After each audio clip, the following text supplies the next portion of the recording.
तो बच्चों एक्सरसाइज 6.3 का क्वेश्चन नंबर 7 है। एक्सरसाइज 6.3 का क्वेश्चन नंबर 7 क्या कह रहा है, तो क्वेश्चन पढ़ लेंगे बच्चों आप लोग। फिगर आपको दिया हुआ है, आकृति आपको दी हुई है, ठीक है ना। आकृति जो है वो क्या कह रही है कि त्रिभुज एबीसी में, तो त्रिभुज एबीसी में, त्रिभुज एबीसी में, ठीक है ना, एडी जो है, जो एडी है वो शीर्ष लंब है, मतलब एडी जो है वो शीर्ष लंब है, मतलब कि एल्टीट्यूड है, शीर्ष लंब है, एडी एल्टीट्यूड है, शीर्ष लंब है, मतलब 90 डिग्री का एंगल है ये यहां पे। और बच्चों कह रहा है इस त्रिभुज ए बी सी में जो आपका सीई है वो भी एल्टीट्यूड है, वो भी एल्टीट्यूड है, ठीक है, वो भी एल्टीट्यूड है, मतलब शीर्ष लंब है, शीर्ष लंब है। और बिंदु पी पर एक दूसरे को काटते भी हैं, बिंदु पी पर एक दूसरे को, ये दोनों जो शीर्ष लंब हैं वो बिंदु पी पर एक दूसरे को काटते भी हैं बच्चों। अब बच्चों क्वेश्चन क्या कह रहा है ये तो आप पढ़ चुके होंगे, इसमें 4 पार्ट है क्वेश्चन में। तो पहला जो क्वेश्चन है वो है, इसमें जो फर्स्ट पार्ट है वो ये है कि त्रिभुज एईपी और त्रिभुज सीडीपी दोनों कैसे हैं, सिमिलर हैं, सिमिलर हमें प्रूफ करने हैं, ठीक है ना। सिमिलर प्रूफ करने हैं, क्या सिमिलर प्रूफ करने हैं, हमें यह सिद्ध करना है कि त्रिभुज एईपी समरूप है, समरूप त्रिभुज सीडीपी है, यह बच्चों हमको सिद्ध करना है ये, ठीक है। तो बच्चों ये हमें सिद्ध करना है। तो त्रिभुज एईपी कहां है ये देख लेते हैं बच्चों हम लोग। हम देख रहे हैं कि त्रिभुज ए और ये ई और ये हो गया त्रिभुज एईपी, ये बच्चों त्रिभुज एईपी हो गया। और बच्चों त्रिभुज सीडीपी, तो बच्चों ये सी और ये डी और ये पी, ये हो गया बच्चों त्रिभुज सीडीपी। इस त्रिभुज में बच्चों आप लोग देख रहे हो इन कोणों को शीर्षाभिमुख कोण कहते हैं। जब दो रेखाएं इस तरह से काटती हैं तो ये इस शीर्ष के इधर और इधर बने कोण को शीर्षाभिमुख कोण कहते हैं, और ये दोनों बराबर होते हैं बच्चों। तो इस त्रिभुज में और इस त्रिभुज में एक कोण ये और एक कोण ये बराबर हो गया बच्चों। इन दोनों त्रिभुज को तो हमें समरूप करना है, हमें समरूप करना है। कोई 3 कोण या फिर हम 2 कोण अगर बराबर दिखा दें इन 2 त्रिभुजों में तो हम कह सकते हैं कि ये दोनों त्रिभुज समरूप त्रिभुज हैं। तो बच्चों शीर्षाभिमुख कोण से वर्टिकली अपोजिट एंगल से हम ये वाला एंगल और ये वाला एंगल इक्वल दिखा सकते हैं। दूसरा बच्चों आपको दिख रहा है कि ये एंगल 90 का है इस वाले ट्राइंगल में, और इस ट्राइंगल में ये एंगल 90 का है, ठीक है ना। इस त्रिभुज में ये कोण 90 का है, इस त्रिभुज में ये कोण 90 का है। तो 2 कोण जब इन दोनों त्रिभुज में 90 के हो गए तो हम कह देंगे कि ये दोनों कोण कैसे हैं, डबल ए वाले क्राइटेरिया से, ठीक है ना। ए वाले क्राइटेरिया से, ए वाले मयार से, ए वाले कसौटी से ये दोनों के दोनों ट्राइंगल बच्चों कैसे हो गए, समरूप हो गए, ठीक है बच्चों। तो बच्चों त्रिभुज एईपी और त्रिभुज सीडीपी में, इन दोनों त्रिभुजों में हमने कौन कौन से कोण देखे बराबर हैं वो हम बताते हैं बच्चों। तो हम लिखकर दिखाएंगे। तो हम कहेंगे कि कोण एपीई कोण एपीई बराबर है कोण सीपीडी के, बराबर है कोण सीडीपी के, सीपीडी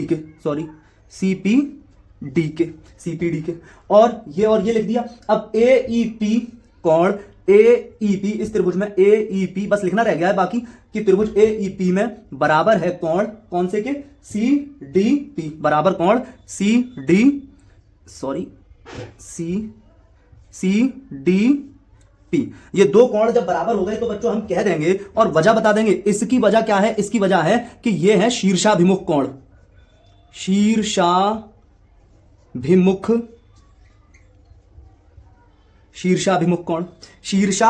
कोण, ठीक है ना। हाँ देख लें, ए पी ई और ये दोनों शीर्षाभिमुख कोण हो गए, मतलब वर्टिकली अपोजिट एंगल। और ये दोनों कोण कैसे हो गए, ये दोनों के दोनों कोण जो हैं वो प्रत्येक 90 का है, प्रत्येक 90 डिग्री का है, इसलिए ये दोनों बराबर है। जब 2 कोण बराबर हो गए तो बच्चों हम कह सकते हैं कि त्रिभुज एईपी समरूप है त्रिभुज सीडीपी के। तो किस क्राइटेरिया से वो हम बता देंगे, किस कसौटी से, किस मयार से, डबल ए वाले से। डबल ए ट्रिपल ए एक ही हो जाता है, वो तीसरा एंगल भी बराबर ही बैठता है फिर बच्चों, ठीक है। तो बच्चों क्वेश्चन नंबर 7 का ही सेकंड पार्ट है। सेकंड पार्ट में त्रिभुज एबीडी और सीबीई को हमें समरूप सिद्ध करना है, हमको समरूप सिद्ध करना है। तो एबीडी त्रिभुज कौन सा है, तो हमने कहा कि एबीडी तो ये है त्रिभुज ए और ये रहा बी और ये रहा डी, ये रहा डी, ये हो गया बच्चों, ये हो गया ए बी डी। तो ये एबीडी हो गया, ये एबीडी हो गया, ये हो गया बच्चों एबीडी। तो हमने यहां लिख दिया कि ए बी और डी, ए बी और डी में हमें देखना है, ए बी और डी में हमें देखना है एबीडी। और बच्चों त्रिभुज है CBE, तो बच्चों C और ये आ गया C के बाद ये आ गया अपना B और ये आ गया E, ये वाला त्रिभुज है। ये आप समझ पा रहे होंगे कि एक त्रिभुज तो अपना ये हो रहा है और एक त्रिभुज अपना ये हो रहा है। तो ये हो गया हमारा CBE त्रिभुज CBE। इन दोनों में भी बच्चों हम देखें अगर तो ये जो कोण है ये ग्रीन में भी आ रहा है और रेड में भी आ रहा है। ये जो कोण है बच्चों, ये कोण दोनों में ही आ रहा है बच्चों, ये कोण बच्चों दोनों में ही आ रहा है, दोनों में ही आ रहा है। तो ये कोण कॉमन हो गया, दोनों में सेम है। अब देखें बच्चों कि इसमें देखें ये ग्रीन वाले में ये 90 डिग्री का और रेड वाले में बच्चों ये 90 डिग्री का, मतलब ये जो डी पर बन रहा है ये 90 डिग्री का इधर है और इधर ई पर बन रहा है ये 90 डिग्री का इधर है। ये जो इधर डी पर बन रहा है ये 90 डिग्री का, ई पर बन रहा है ये 90 डिग्री का। और बच्चों एंगल बी जो है ये एंगल बी और एंगल बी ये बच्चों कॉमन हो रहा है। तो बच्चों दो कोण यहां पर भी दोनों त्रिभुज में सेम हो गए। तो बच्चों हम कह सकते हैं कि ये दोनों के दोनों त्रिभुज कैसे हो जाएंगे, समरूप हो जाएंगे। तो बस हमको लिखकर दिखाना और वजह बतानी है, ठीक है बच्चों। तो बच्चों एंगल ए बी डी बराबर है एंगल सी बी ई के। वजह क्या है बच्चों, वजह है कि ये भैया कॉमन है। वजह क्या है, वजह है कॉमन है, सेम है दोनों। अच्छा, और ये हो गया त्रिभुज कौन सा वाला, 90 वाला बच्चों, सॉरी त्रिभुज नहीं, कोण ए डी बी बराबर हो गया कोण CEB के। वजह क्या बता देंगे बच्चों, वजह बता देंगे कि 90 का है, ईच कोण 90 का है, ठीक है ना, प्रत्येक कोण 90 का है। तो बच्चों ये क्या हो जाएंगे, फिर ये कहेंगे कि ये जो दोनों के दोनों त्रिभुज हैं, क्योंकि दो एंगल सेम हो गए, बता तो चुके ही हैं, बस लिखना है। तो त्रिभुज ABD समरूप हो जाएगा बच्चों त्रिभुज CBE के, ठीक है बच्चों। ये हुआ हमारा। तो बच्चों ये क्वेश्चन नंबर 7 का थर्ड पार्ट अब हम समझेंगे, ठीक है। तो क्वेश्चन नंबर 7 का थर्ड पार्ट हमसे कह रहा है कि AEP और ADB ये समरूप हमको सिद्ध करने हैं, ये हमको समरूप सिद्ध करने हैं, और जो दिया है वो आप क्वेश्चन में देख लीजिएगा बहुत अच्छे से, ठीक है। अब बच्चों हम देखते हैं कि AEP और ADB हमारे कौन से त्रिभुज हो रहे हैं और हमें कहां और क्या सिद्ध करना है। तो AEP, तो बच्चों ये हमारा A है, A और ये E और ये P, मतलब ये है वो त्रिभुज, ये AEP, ये है बच्चों AEP। और फिर बच्चों ADB, मतलब A और ये A और D और B, ये हो गया बच्चों, ये ADB। तो बच्चों ये हमें समरूप सिद्ध करने हैं, ठीक है, ओके। तो आप देखें कि इस वाले त्रिभुज में भी एक कोण ये 90 का है, ये कोण 90 का है, और इस त्रिभुज में ये जो आ रहा है, इस त्रिभुज में ADB में ये देखें आप, ये कोण 90 का है। तो एक कोण दोनों में 90 का हो रहा है। अब देखें आप कि ये जो कोण है APE, मतलब ये जो कोण है A वाला, ये वाला कोण, ये इस त्रिभुज में भी है और ये इस त्रिभुज में भी है। आप देखें कि ये इस त्रिभुज में भी है, इसमें और इस त्रिभुज में भी है ये, और बच्चों ये इस त्रिभुज में भी है, ये वाला कोण, ये कोण बच्चों दोनों त्रिभुज में, समझ पा रहे होंगे। तो आपने दो कोण देख लिए, दो कोण दोनों त्रिभुजों में समान है। तो बच्चों हम कह सकते हैं कि ये दोनों त्रिभुज कैसे हैं, समरूप त्रिभुज हैं, इस क्राइटेरिया से। किससे, कि दो एंगल दोनों में सेम हो गए बच्चों। तो बच्चों त्रिभुज AEP और त्रिभुज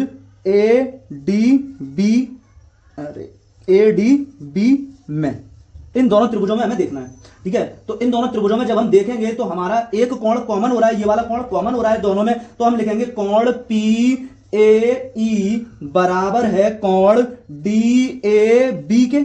ये दोनों कोण बराबर है। वजह बच्चों क्योंकि है कॉमन, वजह है बच्चों कॉमन है, उभयनिष्ठ है।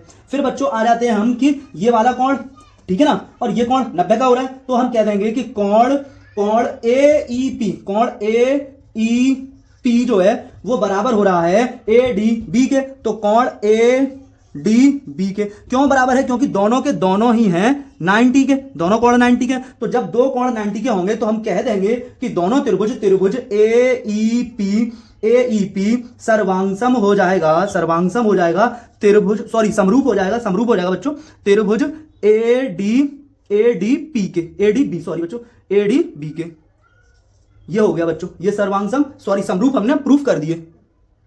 अब बच्चों क्वेश्चन नंबर 7 का फोर्थ पार्ट है। तो अब कौन कौन से त्रिभुज वो समरूप सिद्ध करवा रहा है, त्रिभुज PDC। तो बच्चों देखते हैं PDC किधर है। तो बच्चों ये हो रहा है हमारा PDC। तो बच्चों ये वाला त्रिभुज, ये त्रिभुज लिया उसने PDC, एक तो बच्चों ये त्रिभुज लिया, दूसरा बच्चों कौन सा त्रिभुज ले रहा है वो BEC, तो B और फिर ये E और फिर ये बच्चों पूरा C, ये हो गया बच्चों, ये हुआ BEC। अब आप देख रहे हैं कि ये जो कोण है, ये देखें आप, ये देखें आप, यहां से ये कोण दोनों में ही आ रहा है, ये C कोण, ये वाला कोण दोनों ही त्रिभुज में आ रहा है। आप देखें BEC ये और आप देखें PCD, तो दोनों में ही आ रहा है। PDC कहते हैं, PCD कहते हैं, एक ही बात है। त्रिभुज देखें, किस त्रिभुज की बात हो रही है, पहले इस त्रिभुज की बात हो रही है और फिर बच्चों किस त्रिभुज की बात हो रही है, फिर हो रही है इस पूरे त्रिभुज की बात, इस पूरे त्रिभुज की बात, ठीक है। तो इन दोनों त्रिभुज में ये कोण कॉमन है, ये कोण कॉमन है, और देखो यहां पर ये 90 का है और इसमें ये 90 का है। आप समझ रहे हैं कि दो कोण यहां पर भी सेम हो गए, ठीक है ना। दोनों ट्रायंगल में दो कोण बच्चों कैसे हो गए, सेम हो गए। दोनों ट्रायंगल में दो कोण सेम हो गए। तो बच्चों कौन सा है कि त्रिभुज PDC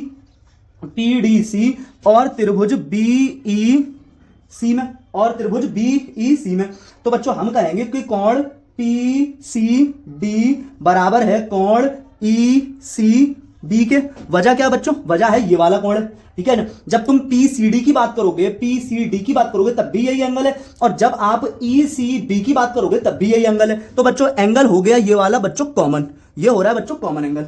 अब यहां देखो, यहां इस वाले त्रिभुज में भी, बड़े वाले त्रिभुज में भी एक कोण 90 का है और छोटे वाले इस त्रिभुज में भी एक कोण 90 का है। अब वो कोण हम यहां पर मेंशन कर देंगे कि कौन सा कोण है, तो कोण PDC, ठीक है ना, कोण PDC यही है 90 का, ओके। और फिर बच्चों कोण है कोण CEB, देख लें बच्चों CEB। तो ये दोनों कोण बच्चों कैसे हो रहे हैं, ये दोनों कोण कैसे हो रहे हैं, एक सेकंड, यहां पर 90 लिख दिया, उल्टा कर दिया, ये तो बच्चों कॉमन हो गया।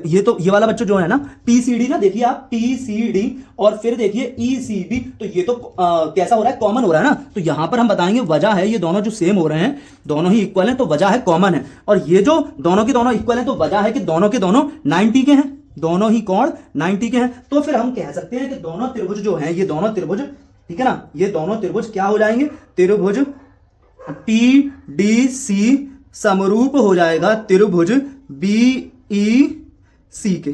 तो बच्चों ये हुआ हमारे क्वेश्चन नंबर 7 के 4 पार्ट थे। क्वेश्चन नंबर 7 के अंदर 4 पार्ट थे, हमने चारों ही कवर कर लिए, ठीक है बच्चों।